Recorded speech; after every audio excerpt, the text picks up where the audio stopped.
Okay, so here we are on the Validately website. Validately is a tool that allows researchers to conduct sessions remotely, either unmoderated or moderated. And on the site, they've got some samples of moderated videos. And as I was watching this example session, I had some ideas about moderating techniques and do's and don'ts, and I thought it could be interesting if I played this video and added some commentary throughout. So I'll play it and then pause it and offer some thoughts and tips. So just to set the stage for what we're going to see here, what they're testing is a to-do app. Now, this is a remote study, and we see the participant here on the screen. This moderator has asked her to turn her webcam on, obviously. I don't do that with my remote sessions. I don't feel that I miss anything by not seeing the participant. I also think that it's a little bit distracting for the webcam to be on for the participant. I feel like it gets in the way of them really just settling in and getting immersed in the experience of using this. So I don't like to have the webcam on. I think there are two camps. I'm definitely in the camp that doesn't use the picture-in-picture. So what we're going to see here in this video, he didn't record the intro. So we don't hear him greeting the participant and talking about what they're doing there today and asking her to think out loud as she uses this tool that's being created. We don't hear him say anything about I'm an unbiased person and those kinds of things that we typically hear in an intro. And that would have been interesting to hear. But I'm going to go ahead and play this video. I'll also maximize it. Okay, so I'm just going to make sure we're at the beginning. Okay, Katrina. As you see, the recording has started. Yep. So I just want to start by saying thank you for the information about how you track your to-dos now, and the fact to use AnyDo and pen and paper. That was really helpful information. Okay, so obviously they've had a Q&A. Maybe he's asked her how she keeps track of her to-dos currently, just to get some context for this participant. But note that he's already exposed the homepage, the screen that they're going to be talking about. And he's talked now for about 15 seconds. So as he's talking, she's looking at her choices. It's at one point she moves her mouse over the navigation. She's formulating impressions in her head that we don't hear because he's talking. So something that's great to do is have the screen minimized and say, okay, now what I'm going to do is show you a page. When the page pops up, I'd like to hear any first impressions you have that come into your head, anything at all. And then maximize the page, wait just a couple of seconds if they don't say anything. This is really the 5-second test, and say, what are your thoughts? Anything come to your mind? Sometimes they'll need prompting. Don't let them just sit there for 15, 20, 30 seconds. You really want to capture that first reaction and then move on. So now what I want to do is show you a version of a to-do app that my company is working on. Okay, so he did say my company.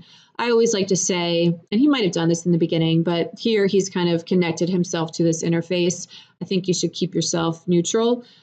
So again, you can say something like, my job is only to conduct this type of research. Don't be shy about sharing any criticisms you may have. It's that kind of canned line that we hear in the intro. Can you see my screen? Yes, I can. Great. So before you click on anything or do anything here, just like you to take a look at the page. Let me know what you see, and if how does this compare to like what you were expecting if I told you I'm going to show you a to-do app. Okay, so there he just asked her, tell me what you see and tell me how this compares to what you thought you would see when thinking about a to-do app. So that's a lot right there. And I think moderators sometimes, and I'm guilty of this myself occasionally, I'll string questions together. And you want to try to avoid that. You really want to keep your questions focused and simple and ask them one at a time. So, here it's too late to ask what what her expectations were. If he really wanted to understand what would she expect to see or hope to see in a to-do app, he should ask that at the beginning. But I think what would be great here is to get the first impressions and then give her a roam-free period.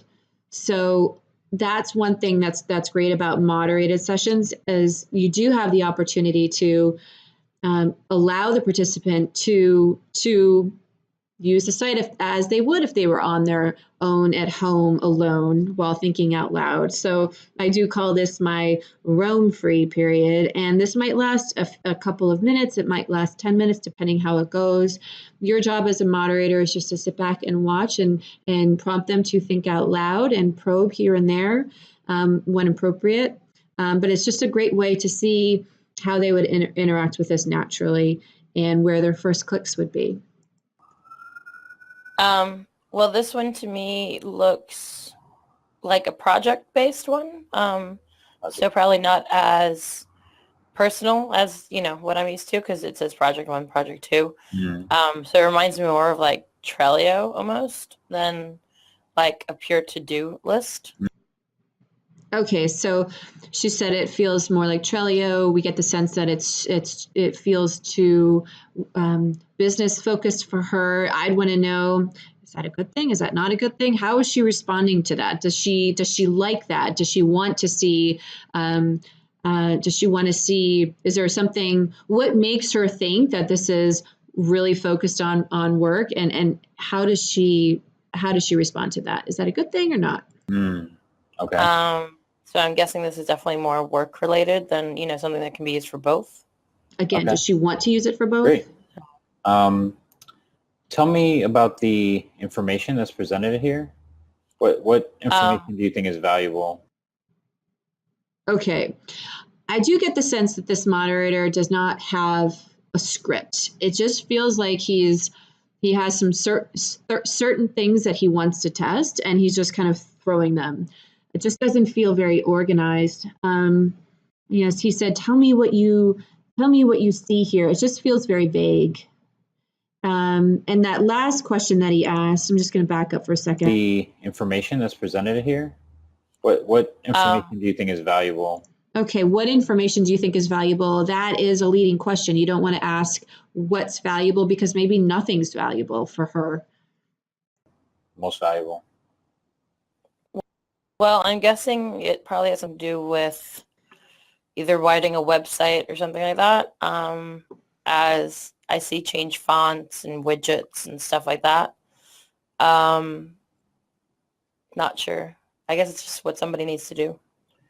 Gotcha. But is there like, I guess instead of the content itself, like the type of content? So, as in what change I'm not really sure what he's getting at there.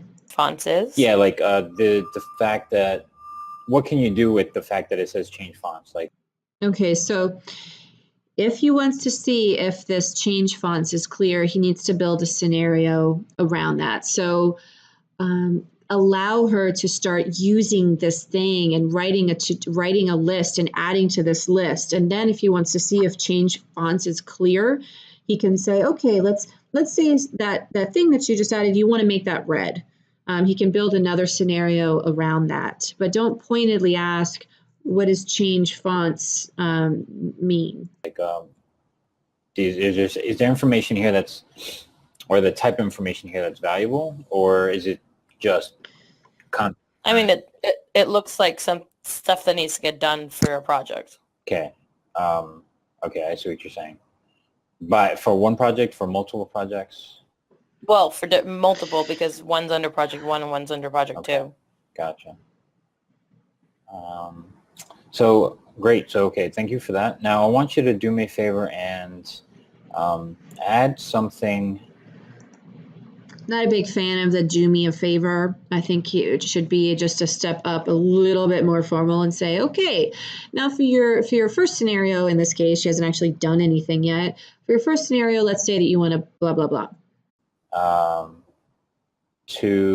want you to add a note. Now, where do you see a way to add a note? Okay.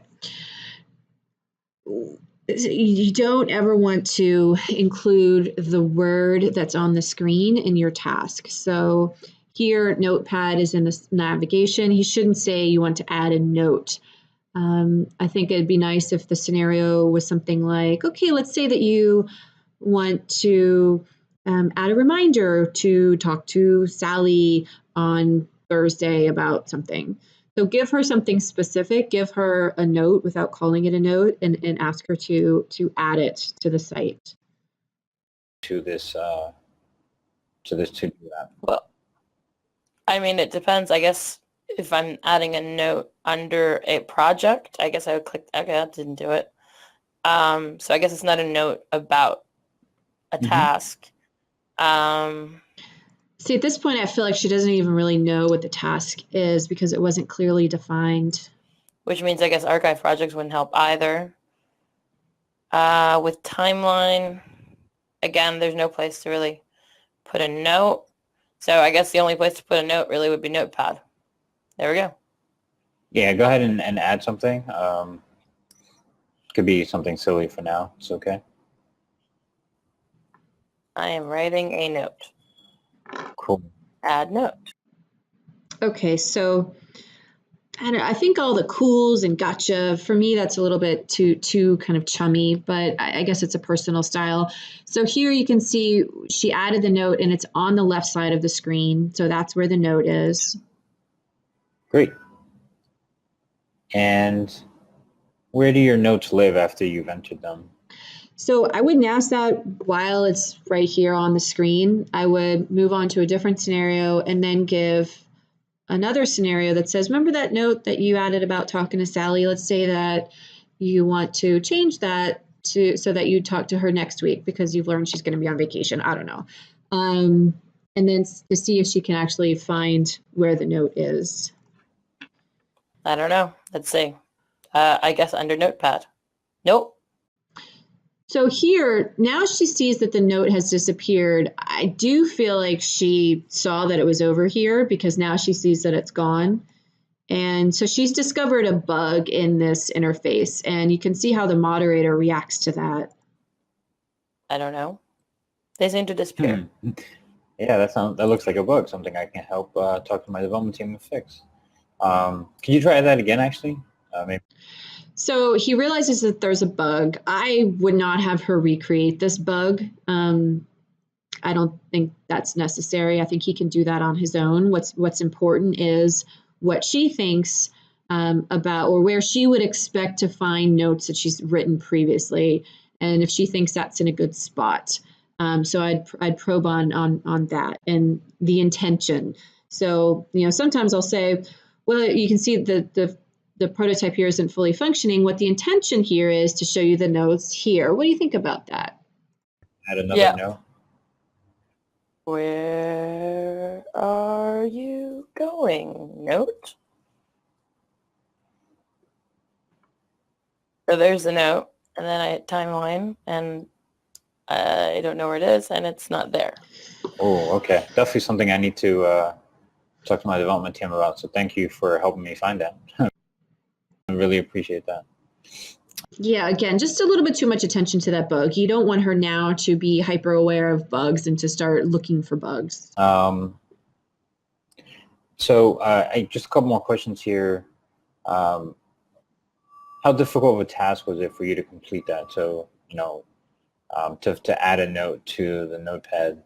Again, keep the questions general. Don't say how difficult was that. Say, okay, what do you think about the experience that you just had on the site adding a note? Don't say easy or difficult, just keep it general.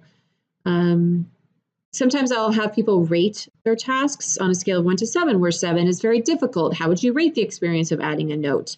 And even though I might not include the actual numbers in my qualitative report, I think it's just a nice opportunity for additional probing. So, if she says, I'd give it a 3.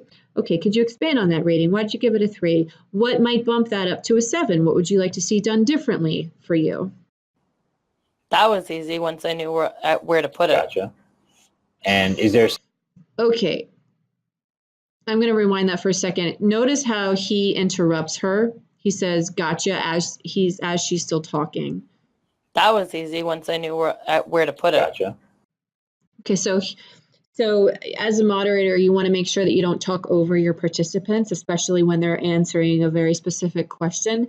And a technique that's great here that could get her to expand more on that is just to repeat the last few words that she said. So this technique is called parroting, where you just repeat back the last few words. So she said, once I knew where to put it, and you could say, once you knew where to put it, where, and then she expands on that and says, yeah, at first it wasn't very clear. It works every time. And so it's just another way of getting them to expand on something if you want them to. And is there a suggestion on how you would make that process better? Well, so and I feel like I'm stopping this a lot, but you want to make sure that you're not asking her to redesign this site. So, you could say something like, what could be done differently to make this more clear for you? That it's just slight wording, but you want her to think about her perspective and what's helpful or not helpful for her as a person that might actually be using this, as opposed to a designer you're now asking them to do something to do it differently. I mean, I would relate the notes to something because right now they seem to kind of be just standalone. So I would have a notepad per project, for example, or per task, even better. Okay, so she definitely wants to be able to add notes to the to-do list. Is it also helpful? Is there any value? This is a question I would ask her. Is there any value in also having a separate area for notes that aren't related to the to-do list? Is that useful to you at all, or would you just get rid of that? So you want to get a sense of whether or not this separate notepad area is useful for her. Instead of there just being a notepad. Gotcha. And what about the notepad being separate? So like the fact that you want to add notes to like the current projects in the yeah, I would want to be able to like click here and then add a note to change fonts. No, that makes perfect sense. Do you see a way that the notepad, the current notepad, could also be used? Is there something that that you use in your normal day-to-day life, like you mentioned AnyDo? But I mean, this reminds me more of Evernote. Evernote, okay. Like I use Evernote, but I feel like he's just not getting the answer that he wants, which is there any value in having this notepad? It's just really important to write down your questions, and you don't want to come across as a robot reading the questions, but you just want to be a little bit more prepared going into a session. But then again, I can tag it and I can make sure I know what it belongs to. Okay, gotcha. That makes sense. That's a good comparison. So, okay, so actually today we're done with the test. I'm gonna, you're done with the part of where you have to interact with the website and the prototype I'm showing you. But I do have just a couple final questions. Yep. And if you need to go and click somewhere to help you understand, that's fine. But I would like to know, is there anything that you think is really great about this to-do app? Same question. You don't want to say what's great about it, because there might not be anything great. At the very end, it's nice to have them summarize what their experience was like using the site. And if you want to capture what they liked most about it, say if anything. What did you like most about this, if anything? What was most helpful to you, if anything? Always add that, if anything, because if there's nothing, then there might not be anything. So you don't want to force them to say something. And do not feel like you need to come up with something. That's fine if there is none. So he says that, but it's as an aftermath. That's fine. That's totally fine. Yeah. Okay. What do you think is really missing? If there was like one thing you can definitely add, and you're like, this would make my experience great. Like, what do you think that is? I would say, is there anything that you would like to see added that would improve this for you? Is there anything missing that you would like to see added? He asked it. It's just different wording. I mean, for me, especially since it looks like it's a work-related, not personal thing with the projects, I would want to be able to put notes on the tasks or whatever I need. Yeah, I guess tasks, whatever I need to do. Okay. And just, I guess more, wait, let me see, new to do. Okay, so now near the end of this session, she's actually being able to play around, being allowed to play around with this. So here she's adding something on the list, and that's what I want to see at the very, very beginning. So, you know, there's a couple different types of moderated sessions. You might have just a straight up usability task. Can they complete certain tasks? And then there's more of a user experience test. So what does she think about this? How would she use this? What's her, does this have any value for her? And I think that at this stage of this app, there's an opportunity to capture both types of feedback. So to do the scenarios and then to get her impressions of this and the value this has and what could be done differently to make her really want to use this, if anything. So I think that's it. I hope that this was valuable. Thanks for listening if you got this far. Bye-bye.